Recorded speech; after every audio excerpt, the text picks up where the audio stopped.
अस्सलामुअलैकुम। ऑनलाइन मालूमात YouTube channel में खुशामदीद। फ्रेंड्स, अगर आपको वीडियो पसंद आ जाए तो इस वीडियो को लाइक और शेयर ज़रूर कीजिएगा। चैनल ऑनलाइन मालूमात को सब्सक्राइब करना ना भूलिएगा। शुक्रिया। सब्सक्राइब करने के साथ साथ बेल आइकॉन पर ज़रूर क्लिक कीजिए ताकि आपको पीएसएल की लेटेस्ट अपडेट बर वक्त हमारे ज़रिए से मिल सके। अब चलते हैं अपनी वीडियो की जानिब। पीएसएल का पहला मैच खेलने के बाद south African star bowler Imran Tahir का ऐसा बयान आमने सामने आ गया जिससे सुनकर हर पाकिस्तानी फ़ख्र करेगा। जी हाँ, इमरान ताहिर जो कि साउथ अफ्रीका के लिए खेलते हैं, पाकिस्तानी निजात star spin bowler Imran Tahir ने पीएसएल 3 के पहले मैच में मुल्तान सुल्तान की नुमाइंदगी करते हुए एक विकेट हासिल की।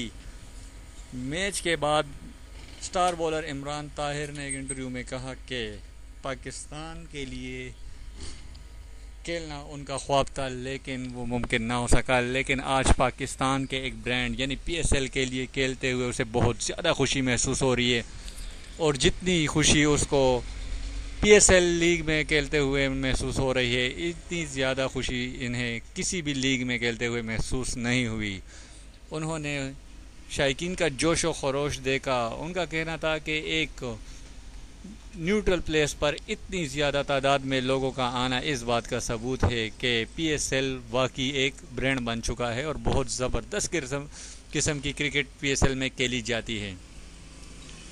इमरान ताहिर का मज़ीद कहना था कि उसकी ख्वाहिश है कि पीएसएल की तमाम मैचेस पाकिस्तान में हो और वो पाकिस्तान आकर पीएसएल के मैचेस पाकिस्तानी क्राउड के सामने खेले।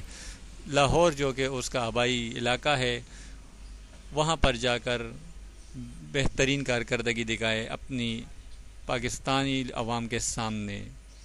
इमरान ताहिर ने पीएसएल को एक ज़बरदस्त लीग करार दे दिया और कहा कि ये आईपीएल से भी ज़बरदस्त लग रहा है, इसमें खेलते हुए अपनापन जैसा महसूस होता है। दोस्तों, इमरान ताहिर के इस बयान के बाद इंटरनेशनल मीडिया में और पीएसएल की बातें ज़्यादा होने लग गई और पीएसएल से जेलस लोग और जेलस होने लग गए हैं क्योंकि साउथ अफ्रीकन स्टार बॉलर जो कि दुनिया के नंबर 1 बॉलरों में उनका शुमार होता है, पीएसएल के बारे में इस तरह का बयान देना बहुत ही बड़ी बात है। दोस्तों, अगर आपको वीडियो पसंद आई हो तो इस वीडियो को लाइक और शेयर ज़रूर कीजिएगा। चैनल ऑनलाइन मालूमात को सब्सक्राइब करना ना भूलिएगा। शुक्रिया।